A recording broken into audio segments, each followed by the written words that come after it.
Hey guys, welcome back to another Flea Market Finds episode. This is stuff I picked at the outdoor flea market back on August 27th of 2023. And let's dive right in. So I've come across quite a few of these General number 825 drill bit sharpening jigs. It's a drill grinding attachment. So what this is this is a mount that you can attach to your pedestal grinder, and it helps keep the proper angle for sharpening drill bits, and the instructions are inside on a card here on the inside of the box. It's pretty straightforward.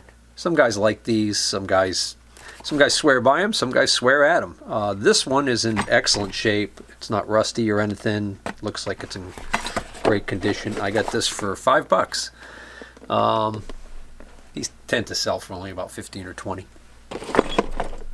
I got this little Snap-on Tools Corporation brand drill index. It's empty, but Snap-on Tools, it caught my eye. I got that for $1. I got this Lufkin. Oh no, it's not Lufkin. What the heck is that? So this is a Products Engineering 50/50 drill gauge. I've never had one of these before. Probably doesn't have much value. I got that. This kind of dirty Stanley number 38 level. I think this is a 38. Yep, number 38. But the vial isn't broken, and it's actually in pretty decent shape. It should clean up pretty nice. I got that, the drill gauge, and this plumb bob, which I think is also a Stanley, for $3 for those three items.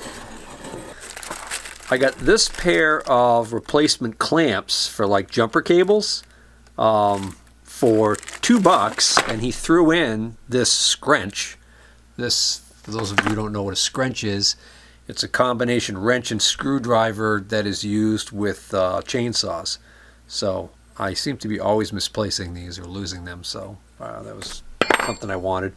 But these are actually 400 amp rated. And I think I saw somewhere on here that these were made in the USA, so they've probably been hanging around for a while. But I'm thinking I might be able to use these on one of my charge packs or something, or battery charger, and kind of upgrade the cables. So got that, like I said, $2 for that, and got the scrunch for free. And then I got, from the same guy, I got that. I got this Minitorio indicator case. It's just a case. I ended up paying $5 for this. Normally I wouldn't pay $5 for an empty Minitorio case, but I happen to have a really nice clean Minitorio drop indicator that will fit in this case nicely. I did notice that the resolution on this indicator that was originally in here was a tenths indicator, which is less common. I'm not sure whether or not the one I've got is a tenths indicator, but that's all right. And then I also, from that gentleman, I got this little Starrett number 575, or is it 576? My mistake. That's a Starrett 576 0 to half inch micrometer. You don't come across these every day. And this one is also unusual because it has the little convex shaped anvil, which is more almost like a tubing micrometer. So I haven't looked this up yet in the catalog. I'm curious what they call this. Well, it has an anvil just like a tubing micrometer because it is a tubing micrometer. It says for measuring tubing. So number 576.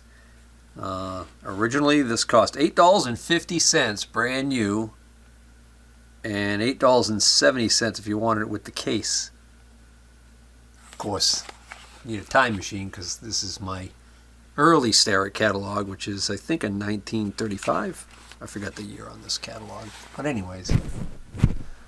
So I got that for $10. So that's a nice find. $10 I got this nice chain. It's got hooks on each end. I think when I pulled it out to look at it, it ended up being about a 15-footer. That's handy. Seems like I can never have enough chains around here for pulling trees. I got this large center drill. As center drill number sizes go, this has got to be the largest, I think. Got this for $1. And then from the same guy, I put together this pile of stuff right here for $15, which includes these 3 odd little shop-made V-blocks. That one's actually like splayed out a little bit. This center head, which looks like it's a Starrett center head, an early one. This, I think it's a Starrett. Yeah, it's a Starrett 246 shaper gauge, and one extension post that I found amongst the junk there, and it turns out it's the correct one for this. And this mystery block, it's definitely early. It's got an interesting look to it. I just liked it because I thought it was kind of like a swage block. I'm not sure whether or not there was originally maybe 2 of these. That they went together, like almost like 2 halves. But I don't know, it's got an interesting look to it. So maybe I shouldn't have gotten so enamored with that thing, but be a handy thing to beat on. Then a guy had this pair of Starrett 120 calipers on his table. He had 75 on these. I was able to get him down after some convincing. I got him down to $50 on these.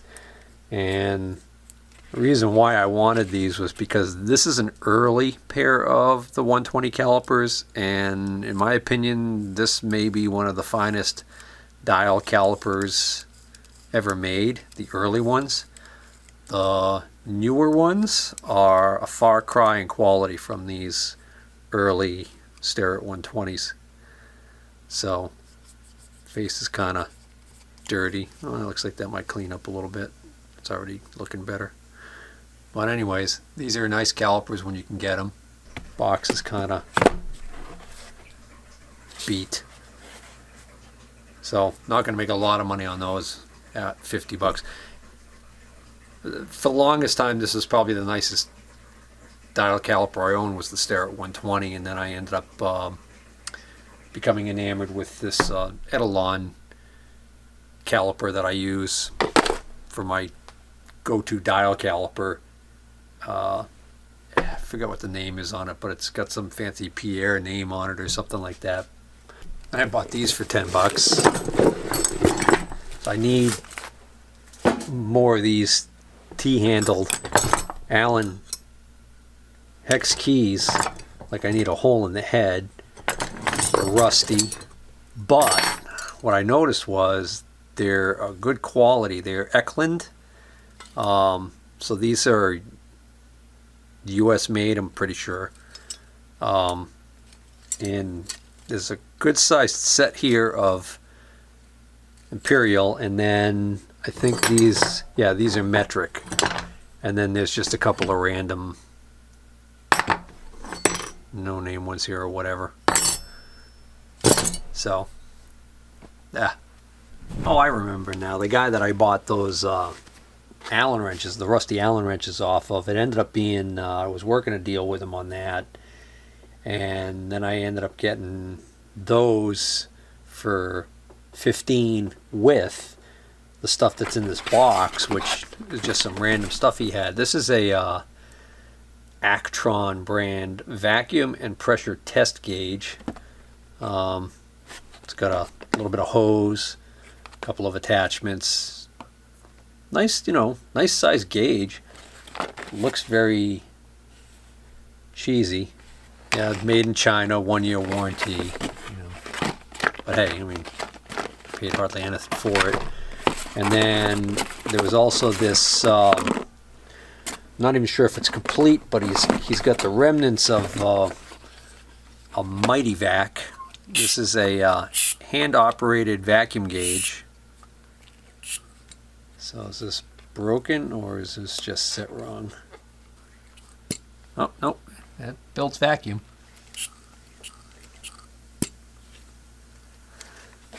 So he had the instruction booklet with it, and looks like he's got some attachments here. He's got the little vacuum reservoir. So what this allows you to do is, like, if you want to bleed brake lines, this can be handy for that. There's the cap for the, oop.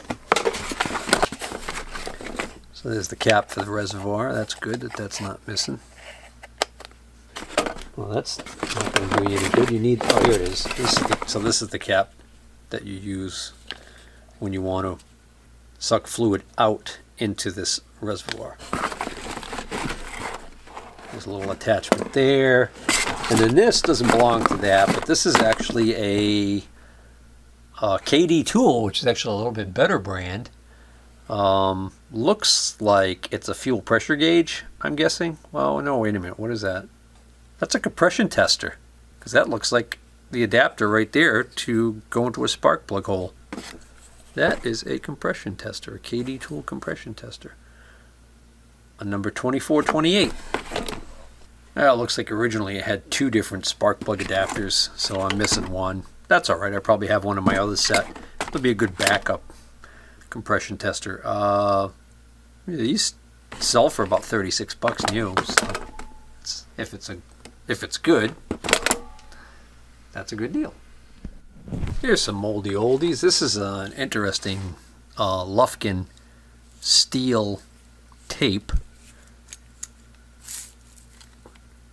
So it's kind of hard to see because it's a silver colored tape, and it's not in the greatest of shape, but it's just such an unusual early one that I was still willing to buy it, because I got it for $5. You can see the Lufkin name right there on it. So I mean, even though it's in really rough shape, it's just such an interesting looking thing. I gave $5 for it. And then from that same dealer, I ended up getting this Starrett little mini level for $10. So I forget what the model number is of this little Starrett level, but I've had a few of these in the past. Some of them, I think the later ones had the number of the level right on it. This one just has the LSS Starrett company on it. It's got these brass ends. And recently I discovered that I actually have a box for one of these levels without the levels. So I was like, oh, interesting. Then I saw this unusual little builder's transit. It's on this little tripod. So I'm guessing the tripod originally sat on a pedestal on top of a larger tripod. I'm guessing, I don't know. Yeah, so I was saying I've never seen one this style before, with these little short little tripod legs, and you know, it seems pretty complete. I can see through it clearly. The lenses are fine. It's got a intact level right here. I noticed that these legs, they seem to it seems loose. Okay. Well, anyways, it was kind of flopping around, but I just had to adjust these set screws here, put a little tension on it. Now it seems fine. I'm gonna tighten that leg maybe. But I was not able to find a manufacturer's name on this yet, so I don't know who makes it. Well, I don't know, kind of neat, I thought. Like I said, I paid $11 for it. Alright, almost done. I ended up getting this OTC branded adapter. This looks like an adapter you might use on like radiators and whatnot to do pressure testing. At least I think that's what it is. OTC is a good brand name. This is part number 211-265. So I paid $5 for it because I just thought it might be handy to have. And it's got a stepped feature there, so you can use it in a couple different size lines, I guess. And I found this Midland brand 40 channel walkie-talkie. The guy had $5 on it. I ended up getting it for $2. And I've got so many of these, that's why I was kind of really cheap on it. And again, have no idea if it works. There was no adapter with it. I think I had checked to make sure there weren't any batteries left in it, or maybe that's why I got it for $2, I think. Yeah, that's now I remember. I got this for $2 because he said, you know, he had $5 on it. I picked it up. I went to open the back to check and see if the batteries were corroded in it, and I can't even get this back off. So I explained to him my suspicion is that, you know, there's corroded batteries in here, and that's why this won't open. And I told him I'd give him $2 for it. He took my $2. I figure, even if it's complete junk, the rubber ducky antenna here for $2, I might have another one that doesn't have an antenna. So, but anyways, let's force this open. So I didn't want to really force it before I bought it. Oh yeah. Yep. Oof. Crusty.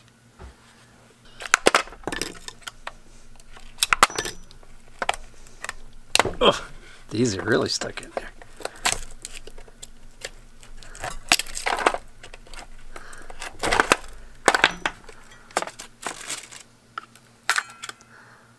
That's the spacer. Yeah, it's pretty corroded there on those two. Can't really see the other end. This would probably work perfectly fine on any on an AC adapter, but other than that, I don't know if it's going to be worth my trouble to clean it up.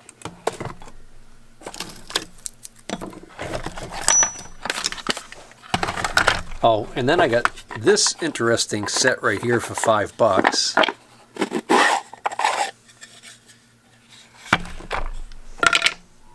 So these say CE company, C.E company, patent pending, and then they have a size.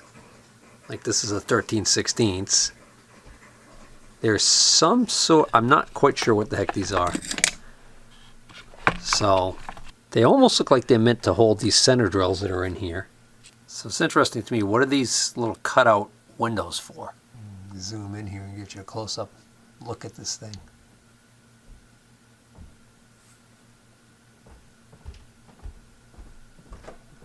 I mean, I guess it could just be made to allow you to center drill the end of a shaft. You know, it's just, these might just be guides to guide the center drill. Fits over the end of a shaft, you select the correct size. Well, I may never know exactly who the company is that made this and exactly what it was made for, but I mean, I could see that it could be used for exactly what I thought. Just being able to, say I had a situation where I needed to center drill into the end of a shaft, and I couldn't take that shaft and put it like in a lathe to do it that way. You know, like a field repair type situation might be handy for that. But $5 seemed worth it. And the last item I purchased was this Rock brand mobile disk. So this is an external hard drive that I got for $2. And I only paid $2 for it because I don't know if it works. I don't know how large it is. If it's really old, it could be a very small hard drive. Sometimes you can open these up and remove the drive that's in there and put another larger drive in. But this is really just a this is a real crapshoot here. But I don't know. Just felt adventurous, I guess. Paid $2 for that thing. So this ended up being a 1 terabyte drive, and it was loaded with MP3 songs from some previous owner. I guess these are cheap drives. Alright, I guess that's going to bring this one to a wrap. I hope you guys enjoyed this video. If you did, please hit the like button, consider subscribing, and consider sharing the video. Take care.